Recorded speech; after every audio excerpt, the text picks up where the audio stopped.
Nokha Sikar rail मार्ग की मांग लंबे समय से की जा रही है। रेल मंत्रालय ने नोखा से सीकर तक रेल मार्ग का विस्तार करने के लिए फरवरी 1994 में सर्वे भी कराया, लेकिन आज भी ये परियोजना कागजों में चल रही है।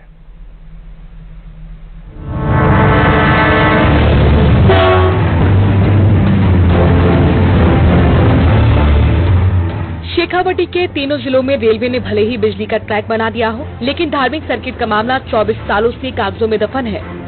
प्रस्तावित 209 किलोमीटर लंबी सीकर नोखा रेल लाइन को रेलवे बोर्ड ने ठंडे बस्ते में डाल रखा है और क्षेत्र की जनता का संघर्ष बरसों लंबा खिंचता चला जा रहा है।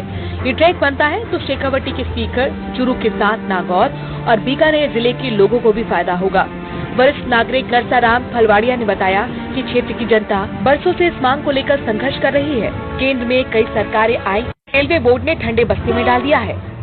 रेलवे मिनिस्टर पासवान से लेकर हमने आज तक इस दिशा में प्रयास किया है और ये छोटी सी लाइन है सुजानगढ़, नौका से सुजानगढ़ 209 किलोमीटर 819 करोड़ रुपए की योजना है, जो रेलवे बोर्ड दिल्ली में सिर्फ रेलवे लाइन बिछाने की स्वीकृति में पड़ा है। नोखा से लेकर सीकर तक रेल लाइन बनने से सबसे ज्यादा फायदा किसान वर्ग को और श्रद्धालुओं को होगा। किसानों के जिन्स बीकानेर, जयपुर तक सीधे रेल मार्ग से पहुंच सकेंगे, तो श्रद्धालु के लिए बीकानेर की करणी माता, सालासर का बालाजी धाम, बीकानेर जिले का मुकाम धाम सहित अनेक तीर्थ रेलवे सेवाओं से शुरू होने से यहाँ सफर सुगम हो पाएगा। सीकर से लेकर नोखा तक 200 किलोमीटर का ये रेलवे ट्रैक है, वो सालासर बालाजी और आगे देश प्रभु जो करणी माता, बीच में मुकाम है ब्रह्मेश्वर भगवान का मंदिर है। 3 जो मंदिर है वो विश्वविख्यात है और अच्छे बड़े मंदिर हैं।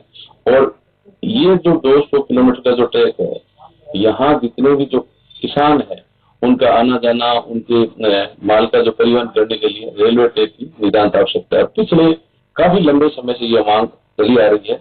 इस मांग को जल्दी से इसको पूरा करना चाहिए। जब 2014 में रेलवे बोर्ड द्वारा की गई जानकारी के मुताबिक 2012 तक अपडेटेड एस्टीमेट के मुताबिक नोखा सीकर रेल मार्ग पर कुल 22 रेलवे स्टेशन और रेलवे ट्रैक के निर्माण पर 819 करोड़ रुपए खर्च होने थे, लेकिन 209 किलोमीटर रेलवे लाइन का ट्रैक बिछाया जाना था। हालांकि राजनीतिक इच्छा शक्ति के अभाव में सीकर से लेकर नोखा तक के लोग इस रूट पर रेल सेवा से महरूम हैं। अगर सुजानगढ़ से कोई व्यक्ति संभाग मुख्यालय सीकर राजधानी मुख्यालय जयपुर जाना चाहे तो किसी प्रकार की रेल सेवा यहाँ उपलब्ध नहीं है। लोगों को उम्मीद है कि इस बार डबल इंजन की सरकार इस काम को आगे बढ़ाएगी।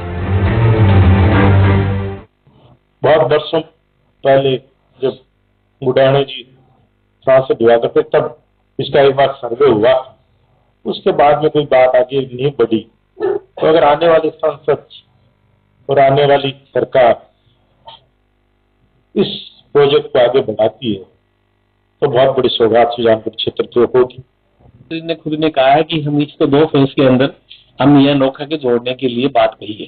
तो निश्चित रूप से मोदी जी की सरकार में ये जो सर्वे होगा तो निश्चित रूप से ये बहुत ही आवश्यक, बहुत पुरानी मांग जो चली आ रही है, हमारे आसपास के लोगों की कई वर्षों से ये मांग है, बहुत आवश्यक भी है। तो ये जो सर्वे जो होगा उसके बाद में निश्चित रूप से हमारे को संभावना मिली है, हमें कुछ ऐसे आसार मिले हैं कि जिससे हमारे को रेलवे का ये बहुत बड़ा जो सौगात मिली है।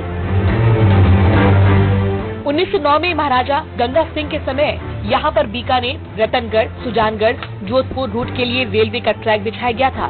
उसके बाद 1 भी मीटर रेल ट्रैक सुजानगढ़ में नहीं बिछाया गया है। रेल मंत्रालय ने साल 1997 से 98 के रेल बजट में इस मार्ग के सर्वे का प्रस्ताव लिया था। कई बार सर्वे हो चुका है, लेकिन अब तक काम शुरू नहीं हुआ है। लोगों को अब उम्मीद है कि रेल मंत्री की पहल पर जल्द ही इस रेल मार्ग का निर्माण पूरा हो सकेगा। सुजानगढ़ से न्यूज़ 18 के लिए मनोज शर्मा की रिपोर्ट।